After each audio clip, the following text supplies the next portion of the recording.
Let's play a game of what happens next. Does Todo A, die, B, cry, or C? Wait, the third option says clap on the script. Are you sure that's right? That doesn't really make sense. Oh.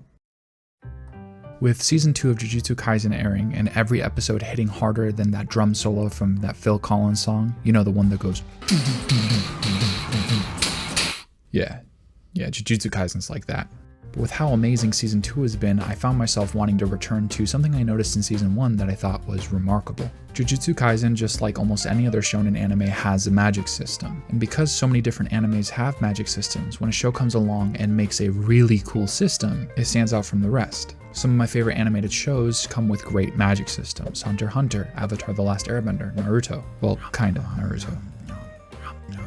So with so many different magic systems, what made Jujutsu Kaisen stand out? My name is Pei, and today we're talking about depth in simplicity.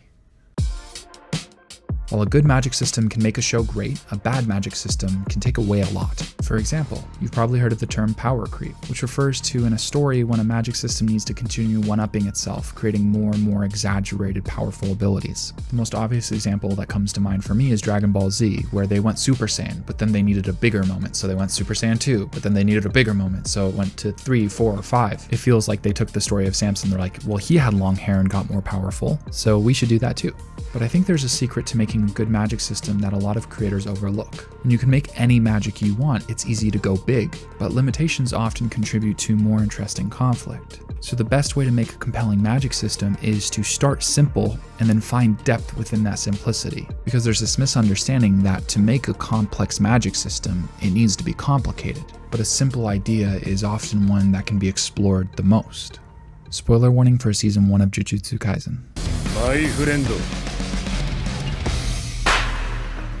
Aoi Todo, the giant mass of muscle and idol fandom you didn't know you needed. It's so easy to love Todo as a character, but that's not what we're talking about today. Because I want to focus on specifically Todo's curse technique. When he claps, he can swap positions between himself and one other person. It's a pretty simple ability, but in Yuji and Todo's fight against Hanami, it's explored in a really interesting way.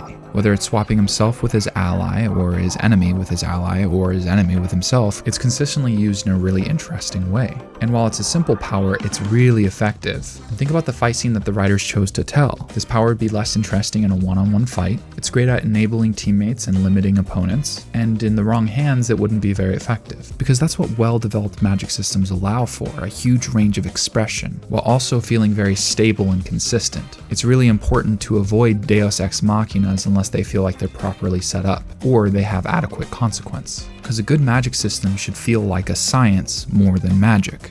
I'm really excited to see where Jujutsu Kaisen continues to go with all of its different magic systems in the future. It makes for some of the most entertaining fight scenes that modern anime is producing, while still being indicative of a lot of classic shonen anime. So give a hand to Jujutsu Kaisen's writer. Get it? Because we're talking about Todo's clap. Thank you. My name is Pei. Subscribe for more weekly video essays.